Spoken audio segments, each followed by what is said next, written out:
তিন রাজকন্যা মিলেমিশে সুখে শান্তিতে বসবাস করতে লাগলো রাজপ্রাসাদে। তাদের কোনো কিছুরই কোনো অভাব ছিল না। রাজকন্যারা কেউ কখনো কাউকে হিংসা করত না। তাদের পিতার প্রতি ছিল তাদের অগাধ আনুগত্য। কন্যাদের এমন শিষ্টাচারিতা দেখে রাজা মনে মনে ভীষণ সন্তুষ্ট হলেন।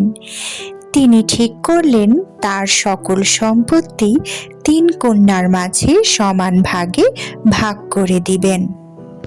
সম্পত্তি বন্টন করার আগে রাজা মনে মনে চিন্তা করলেন তার কোন কন্যা তাকে কতটুকু ভালোবাসেন তিনি তার পরীক্ষা করবেন।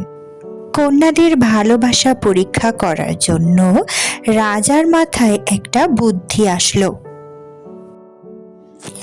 রাজা তখন প্রহরীকে ডেকে পাঠালেন।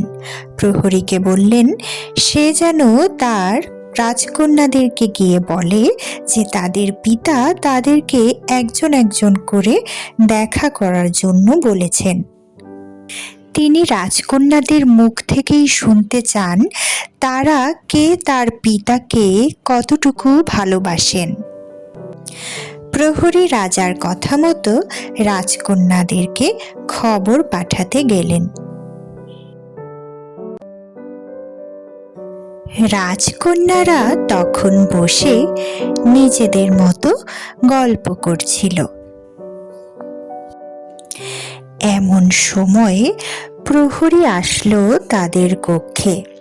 এসে সে খবর দিল যে তাদের পিতা তাদেরকে একজন একজন করে দেখা করার জন্য যেতে বলেছেন।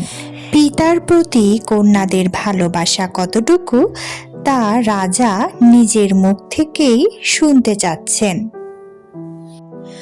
প্রহরী বার্তা দিয়ে চলে গেলেন।